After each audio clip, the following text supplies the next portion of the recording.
Friend and as a mother who is sick to her stomach with this GMO madness. My grandparents and great-grandparents farmed here on Vancouver Island, and Grandpa Rupert said, always leave the soil better than when you found it. I'm here today because I met Dr. Vandana Shiva, winner of the Alternative Nobel Peace Prize, and heard her talk here at University of Victoria. I was so upset that evening, I couldn't sleep. I was inspired and inflamed. I was so perturbed and disturbed about the current state of affairs, I wanted to get out and shout and tell everybody about this. We have a right to know what's in our food. The ever-growing evidence is that GMOs are poisoning us and destroying our planet. Now I'm wondering with this crowd, do I need to tell you what GMOs are? Okay. Okay. GMOs stand for genetically modified organisms. These are plants and animals not found in nature, created in laboratories. Once they are released into nature, you cannot recall them. Like opening the lid of Pandora's box.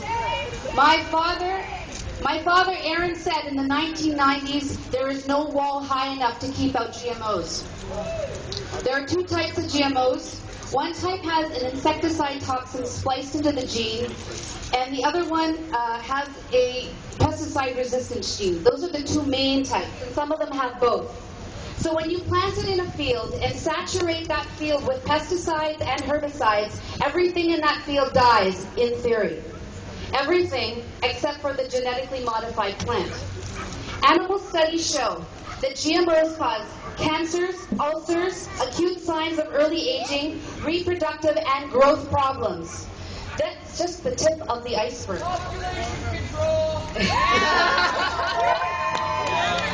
GMO toxins are in our bodies. They even cross the placenta. In a 2011 study in the Scientific Journal of Reproductive Toxicology, 93% of fetal blood tested contained GMO toxins. This is dangerous, and as a mother, I found it downright terrifying. What is worse is that more than 80% of all food sold in Canadian supermarkets contains these GMOs. 80%! And nobody knows about it because they are not labeled. 64 countries require GMO labeling or outright ban GMOs. 64 countries, such as progressive nations like China and Russia, require GMOs to be labeled. Why not us?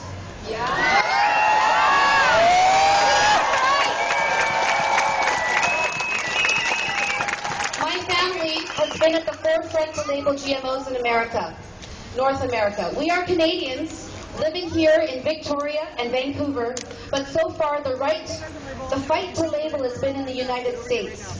This is a problem affecting everybody, everywhere. You coming out today is a sign that Canada is waking up too.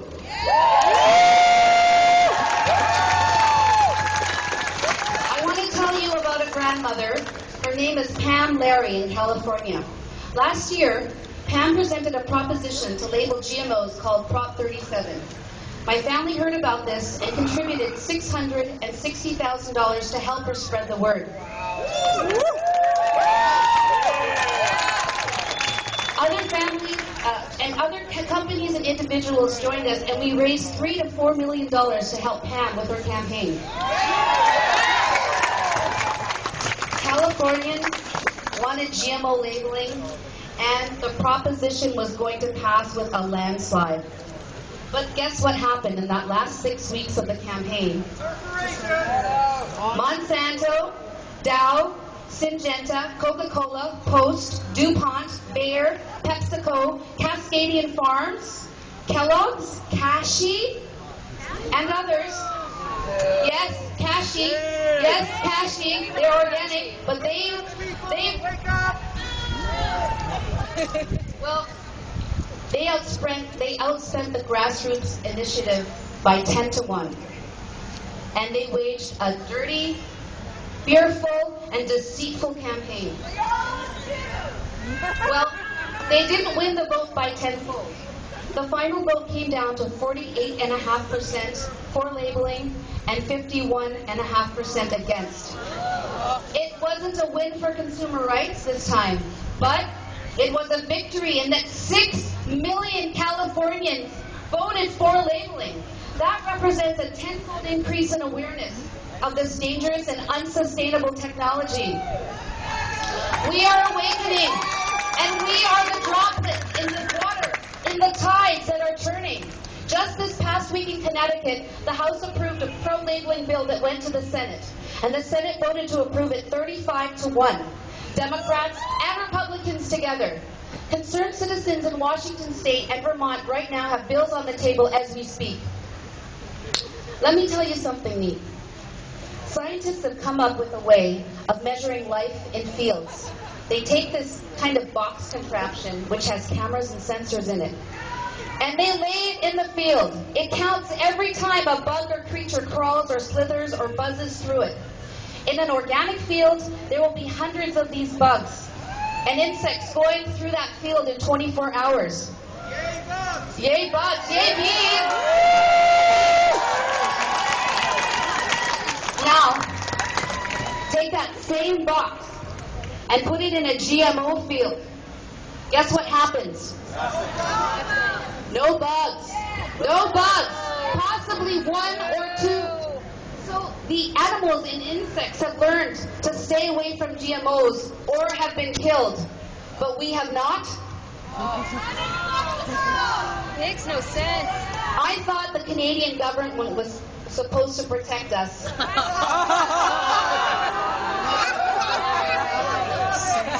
Don't we have the right to know what we are eating?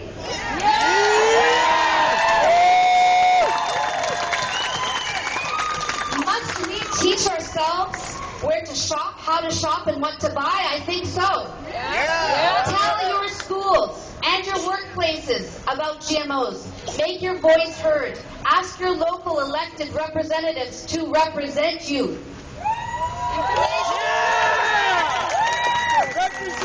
In a world where voting with your money can be an act of protest, buy from your local farms food you trust.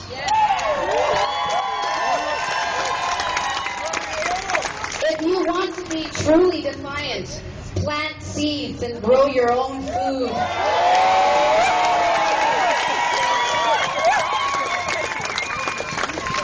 It's confusing out there in the supermarket. We are being misled and confused, and deliberately so. What should you eat? What should you trust? What should you avoid? Here are some shopping rules. First of all, avoid natural, if that's the only claim. By itself, natural means nothing nowadays. Natural means it could have pesticides and herbicides and GMOs, and it probably does. Now, foods bearing the Canada Organic seal can be trusted. Organic is a legal definition and a traceable system with the force of law behind it. There is a new label out there called Non-GMO Project Verified. It is third-party certified at a threshold of 0.9% of contamination. If you see it on packaging, that means that the food has been tested and there are no GMOs. It is a step in the right direction, however, it's not all that great. Harmful and sustainable pesticides and herbicides are still allowed, as are chemical fertilizers, not the ones in GMO production. This label is being used a bit as greenwashing by some companies. It's certainly not as good as organic. Organic certification has never allowed GMOs ever. So when in doubt, if in doubt, by certified organic, organic automatically means it's GMO-free, plus it's grown sustainably. Organic is the gold standard. There's no harmful pesticides, no harmful herbicides. Buying organic is safe for you, and the only way we can keep our waters and lands and soil pure.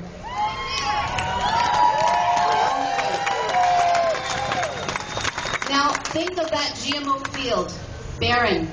barren of bees, barren of insects. It's silent except for farmers in biohazard suits, spraying toxic chemicals on the crops.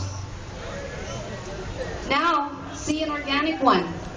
See a world where the bees are buzzing,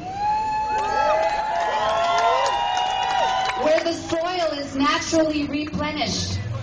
See the world where food is democratic, where the seed is freed and grows again and again and again and again. When you buy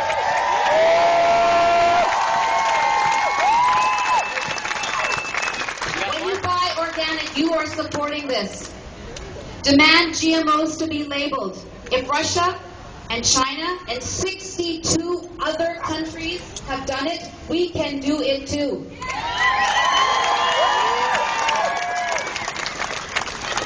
Let me tell you about Nestle. They just recently came to consumers in South Africa who demanded its baby food be GMO-free. Why did Nestle do it? Because a concerned group of citizens demanded it. Margaret Mead said, "Never doubt that a small group of thoughtful, committed citizens can change the world."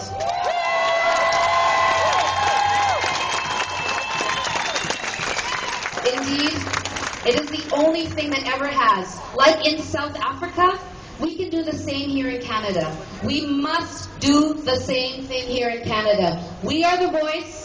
We have the right to know what's in our food. And what do we want? Labeling. When do we want it? Yes. Yesterday.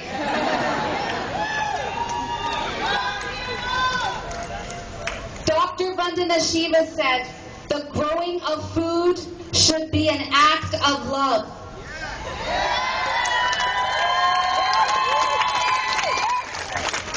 And as my granddad Rupert said, "Always leave the soil better than when you found it." And Isha's wearing it, and it says, organic... GMO shirts are easy to spot. GMO foods aren't. Manly.